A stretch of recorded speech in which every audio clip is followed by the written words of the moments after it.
Good morning, my name's Andrew Fraser. Once upon a time, I was a criminal defence lawyer.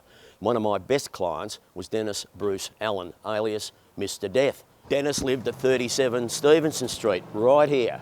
And if you have a careful look at the gate which Dennis put up, you'll see the rough welding that came as a result of the coppers smashing the gate down every second morning. It was all action here in Stevenson Street, I can assure you. Many days a week, probably 3 days a week, I would get a phone call from Dennis at 7 o'clock in the morning. The coppers were raiding his house again. It got so bad that he didn't even bother nailing the carpet back down because they'd just race in and rip it up again.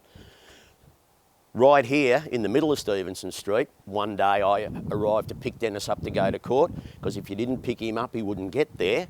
And right here there were the bikies and Dennis. One man against 1,000. All the bikies are standing there pointing their guns at him and he's standing there with one in each hand pointing them back. There was some little argument apparently over drugs. What a surprise.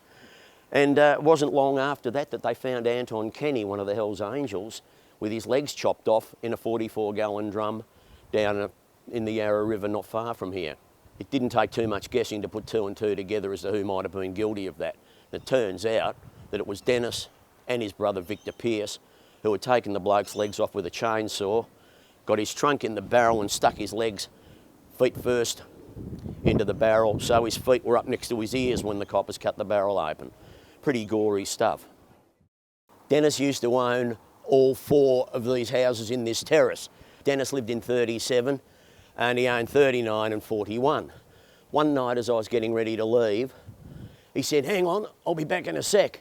He raced into 41, emerged with an AK-47. We're talking about a Melbourne suburb, and this bloke has got a loaded machine gun.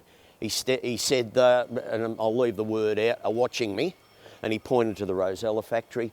He stepped into the middle of the road and emptied the magazine down Stevenson Street into the Rosella factory. Here we are at the other end of Stevenson Street, where Dennis fired the AK-47. And if you look carefully behind me, you will see the pock marks where the bullets struck the building.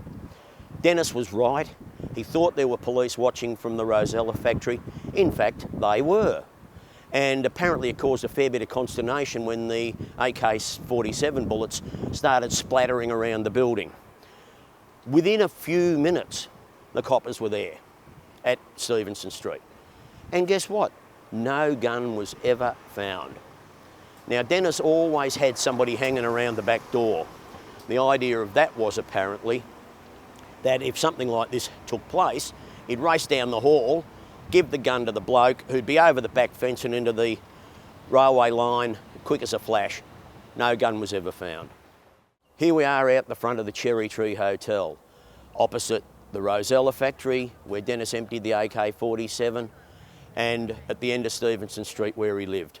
He looked after this hotel and it looked after him.